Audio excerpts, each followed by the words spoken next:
read The Long Game by Dorie Clark. What would your life look like if you played the long game? Well, for starters, you might have more health and vitality.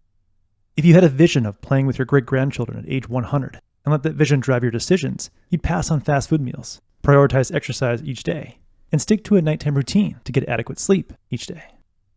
If you embrace the long game, your work would be more satisfying because you'd patiently master first principles in whatever field you're in, and over the course of a decade, become a well-known expert who is greatly admired and respected by others.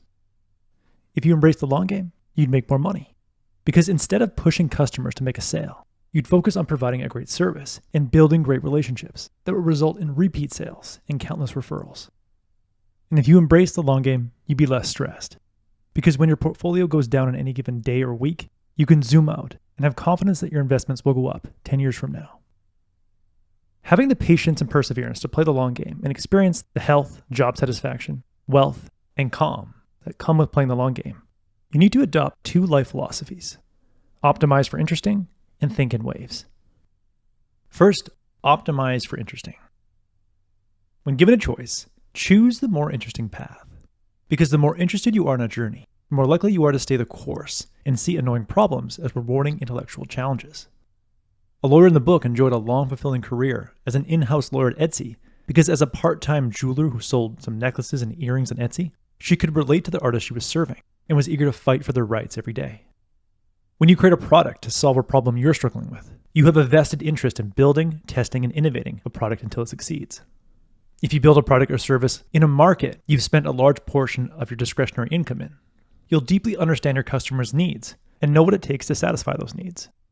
When author Tim Ferriss was looking for ideas for his first business, he reviewed his credit card statements and found that he consistently spent a large portion of his income on health supplements. Upon further reflection, he realized that his interest in health supplements and his time spent researching and testing supplements would allow him to find gaps in the supplement market, more effectively market his supplement, and build a sustainable business. When you optimize for interesting when you invest, you tend to pick publicly traded companies whose business models you understand. With a strong understanding of the underlying business you're investing in, you're more likely to see short-term stock volatility as noise and hold on to strong companies long enough to make a profit. Warren Buffett is known for restricting himself to investing in businesses and sectors he understands, which is code for businesses and sectors he's interested in studying. This self-administered rule has turned out to be a pretty good strategy. Optimizing for interesting in your career, business, and investments gives you the energy and capacity to play the long game. But to ensure your initial interests carry you a long way, document your interest at the outset of an endeavor. I still have a deep interest in creating YouTube videos for a living because I've stayed in touch with my initial interests. When I started making videos, I created a Word document that described who I wanted to help, how I wanted to help them, and what skills I wanted to master in the process. I revisit that document every few months, and I've kept those interests alive and well. Why were you excited to start the job you have now? What sparked your interest in starting your business? Why did you commit your hard-earned money to an investment you currently hold? Revisiting an investment thesis when the market goes down can help renew your conviction as long as your investment thesis remains intact.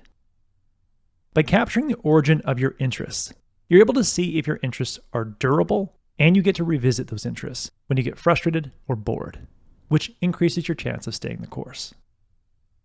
Now, the second life philosophy that will help you play the long game is to think in waves. When things are going well in our careers or business, it's easy to think it will continue. But no matter how good we are at something or how well a product is selling now, there will always come a time, typically much sooner than we think, that we'll feel stagnant in our career or our product sales will decline. Short-term thinkers will fail to see a career plateau or sales decline looming on the horizon, and they'll panic when it happens. But long-term thinkers playing the long game expect their current opportunity or advantage to run its course, so they're always working on the next opportunity. A business owner playing the long game aims to stretch the sales of their current product as much as they can, while simultaneously investing in research and design so that their next product is ready when their current product sales eventually decline. An author playing the long game will put her head down to write for months at a time, then lift her head up to market her book for a few months and maximize their initial sales so it gains enough traction to sell for years. But once the marketing phase ends, she goes back into head down mode and works on her next book. A freelancer or consultant playing the long game dedicates a portion of their work week to over-delivering for their current clients and a portion of their work week looking for new clients. Everyone in their 20s can play the long game by focusing on being a star in their current job, while simultaneously working on a side business that could take off in 5 years. Thinking in waves means anticipating future plateaus and declines, and cycling between head down mode, where you exploit your current opportunity, and head up mode, where you explore new opportunities. When you think in waves and cycle between these two modes, you can patiently pursue new opportunities while making the most of your current opportunity, and give yourself the financial and psychological security you need to play the long game.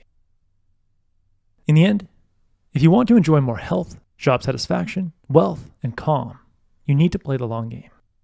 The best way to play the long game is to adopt two fundamental life philosophies: optimize for interesting and think in waves. When you use interesting as your North Star, you'll be more engaged in what you do and you'll lose track of time. And when you prepare for the waves in your professional life by consistently planting seeds of opportunity for the future, by reserving time to learn, create, and connect with others, you don't need to rush to get results because your future is bright. Author Dorie Clark says, if you plan with a longer horizon than everyone else, and you're willing to endure the ups and downs along the way, you'll be able to accomplish far more than others, or even you, imagined. That was the core message that I gathered from The Long Game by Dorie Clark.